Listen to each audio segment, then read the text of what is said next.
The sharing of biased and false news has become all too common on social media. More alarming, some media outlets publish things that simply aren't true without checking facts first. Unfortunately, some members of the media use their platforms to push their own personal bias and agenda to control exactly what people think, and this is extremely dangerous to our democracy. Well, in a new op-ed, a former Sinclair news director explains why he quit. He claims the company was forcing an editorial slant that was far afield from journalism. So joining us now is that man, Aaron Weiss. He was a news director at a local station in the Midwest that was bought by Sinclair Broadcasting Group. Aaron, thanks so much for being here. Thank you, Alisyn. Great to be here. So you were at a Sinclair station in 2013, or a station that was bought by Sinclair, and you started to see troubling things. Like what? That's right. Pretty quickly after the acquisition happened, we started getting these must-run pieces that would come down every day from corporate, and they've been well documented. But what were those? Many places. I mean, those must-run pieces, like what was the subject matter of the things that were being forced down your throat to run? The must-run pieces were generally political. Some of them were pre-produced packages from corporate. Some of them were scripts that anchors were expected to read.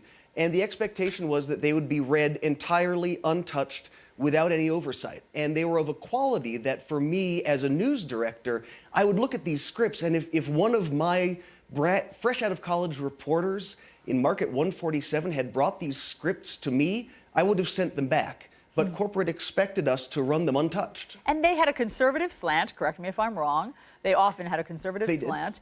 And did they have anything to do with your local community, the news you were supposed to be covering? No, they were entirely national, and they did have a conservative slant. And don't get me wrong, I have no problem with conservative slanted news or liberal slanted news, but own it. The problem with what Sinclair does is they co-opt the credibility that local anchors have built up in their communities over years and decades and use that credibility to promote a political agenda. And that, to me, is what is so ethically inappropriate about what Sinclair does. So, Aaron, when you saw that promo that we just ran, of all of those different local anchors having to say exactly the same script, parroting whatever corporate wanted, what did you think? My heart broke. My heart broke for the anchors who were forced to do that. I know several of them. And as someone who grew up in the local news business, my mom was an anchor in Tucson, Arizona for 30 years.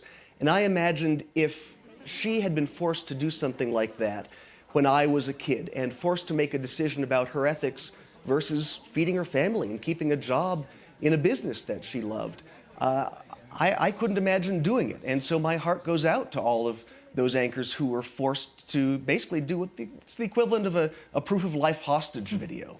My gosh. And so since you've written the op-ed for Huffington Post where you reveal all of this, I mean, you go public with the sorts of things that were not journalism that you were forced to do, what's been the response? You know, I've heard from folks all across the industry, colleagues who worked for Sinclair, colleagues at other station groups, all of them uniformly grateful for me saying what I did, because as someone who's now out of the business, I have the freedom to say that now. Who I've not heard from, surprisingly, is anyone still inside Sinclair.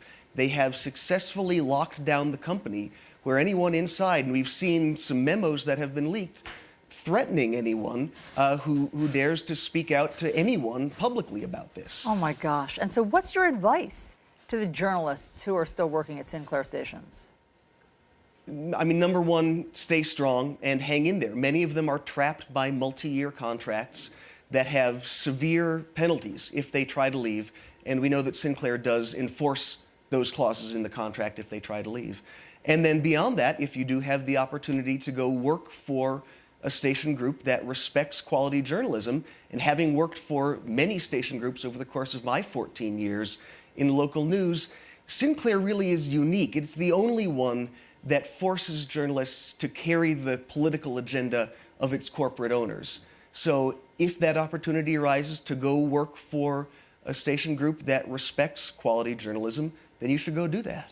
And what's your advice to viewers of Sinclair news stations? What should they know? My advice to viewers of all local news, find out who the local stations are, find out who owns them, be on the lookout for commentary pieces, be on the lookout for national pieces that come down from corporate with a bias, and be aware of what your trusted local anchors, who you might have known for years, if they're now being required to read things that they wouldn't have otherwise, know what you're consuming. There you go. News literacy, as we say. Aaron Weiss, thank you very much for your candor. It's great to have you on. Alisyn, thank you so much for having me.